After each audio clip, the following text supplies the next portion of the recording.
എന്തെങ്കിലും സെറ്റായാ മതി, എന്നാ കുറെ നാളായവൻ. ആ ഡോർ അടച്ചിട്ടോ.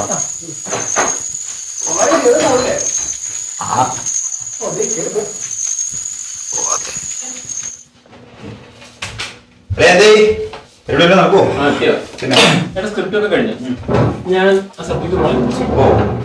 ഞാൻ ചെറിയൊരു ഹൊറർ പരിപാടി. അത് വിളിക്കൂട്ടാ. ഹൊറങ്ങി ഹൊറർ കേക്കട്ടെ. ഫ്രഷ് ഐറ്റം ഒന്നുമല്ല, പണ്ട് മുത്തശ്ശി പറയാനുള്ള നല്ലിയുടെ അതല്ലേ അതന്നെ. ഇത് മറ്റേ പണ്ടങ്ങാണ്ട് കെട്ടിത്തൂങ്ങി ചേർത്ത മറ്റേ കഥ അതൊക്കെ തന്നെ. പക്ഷെ ഞാൻ കുറച്ചുകൂടി ഡീറ്റെയിൽ ആയിട്ട് തപ്പിയപ്പോൾ കഥ മൊത്തത്തിൽ മാറി. കഥയൊക്കെ പറയാം. കഥ പറയുന്നത് കഴിഞ്ഞവരെ ചുമ്മാ ഇരുന്ന് കൊണയടിക്കാൻ നിൽക്കാൻ പറ്റും. മിണ്ടായിരുന്ന കേട്ടോ എന്നോട് പ്രത്യേകിച്ച്. എന്തേ അവിടെ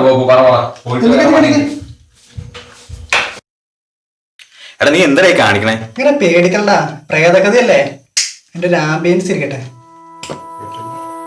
എടാ നളിനി ഇവിടെ ജീവിച്ചിരുന്ന ഒരു 70 സ്ത്രീയായിരുന്നു. എന്തായാലും ആരും കണ്ടാൽ കൊതിക്കുന്ന സൗന്ദര്യമാണ് നളിനിക്ക്. ഈ കശാപ്പായ കുട്ടനായിരുന്നു നളിനിയുടെ അച്ഛൻ. വീട്ടിലാണെങ്കിൽ നളിനി, കുട്ടന്, പിന്നെ ഒരു കുഞ്ഞിന്, പിന്നെ കുറച്ച് നാൽക്കാലികളും. ഇതായിരുന്നു നളിനിയുടെ വീട്. ഈ കന്നുകാലികളൊക്കെ ഉള്ളതുകൊണ്ട് ഇതുങ്ങൾ തീറ്റാനും പുല്ല് ഒരുക്കാനൊക്കെ ആയിട്ട് നളിനി ഈ പാടത്തും പറമ്പത്തും എപ്പോഴും ഒറ്റയ്ക്കായിരിക്കും. അങ്ങനെ ഒരു ദിവസം നമ്മുടെ പഴയ ക്വാർട്ടേഴ്സിലെ കള്ളു പിടിച്ചുകൊണ്ടിരുന്ന എസ് ഐ രാഘവനും മറ്റു പോലീസുകാരും പറമ്പിൽ കന്നിനെ തിരിച്ചുകൊണ്ടിരുന്ന നളിനെ കണ്ടു. ഈ കള്ളും കഴപ്പും മുതിരന്മാർ ബലം പ്രയോഗിച്ച് നളിന ക്രൂരമായി മാറി മാറി പീഡിപ്പിച്ചു. ഈ മൃഗീയമായ പീഡനത്തിൻ്റെ അവസാനം നളിനി മരണപ്പെട്ടു. അവരതിനതൊരു പഴയ ബിൽഡിംഗ് ആയതുകൊണ്ട് ഇവർ അവിടെ തന്നെ ഇവിടെ കെട്ടിത്തൂക്കി. എന്നിട്ട് നളിനി പിഴയാണെന്നും ഇതൊക്കെ വയലിലുണ്ടായതാണെന്നും ഇവളുടെ ഒരുപാട് പേരുടെ കൂടെ കിടന്നുറങ്ങിയത് കൊണ്ട് ഇവളുടെ കൊച്ചിൻ്റെ തന്തയായിരുന്നു ഇവർക്ക് കണ്ടുപിടിക്കാൻ പറ്റാത്തതുകൊണ്ട് ഇവൾ ആത്മഹത്യ ചെയ്യുന്നവരെ ഇവന്മാർ പറഞ്ഞുണ്ടാക്കി. പിന്നെ പഴയ കാലമല്ലേ, പ്രത്യേകിച്ച് കേസൊന്നും ഉണ്ടായിരുന്നില്ല. ഓരോത്തനി രാഘവനാണെങ്കിൽ അവിടെ തെസ് ചെയ്യും.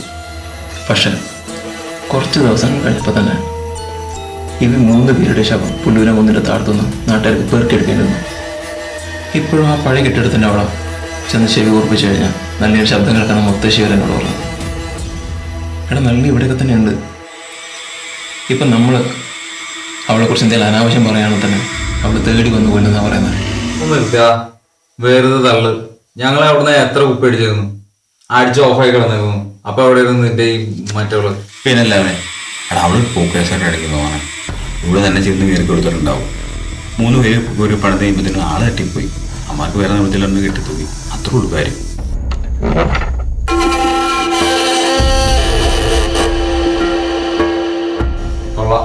അങ്ങനെയാണെങ്കിൽ എസ് ഐ രാഘവനായിട്ട് ഞാൻ ജീവിക്കും. റോൾ ഏതായാലും പണിയല്ല ഒന്നല്ലേ. ആരോ കേറി വരുന്നുണ്ടല്ലോ.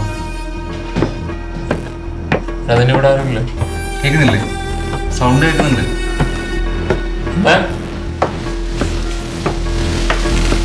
അമ്മേ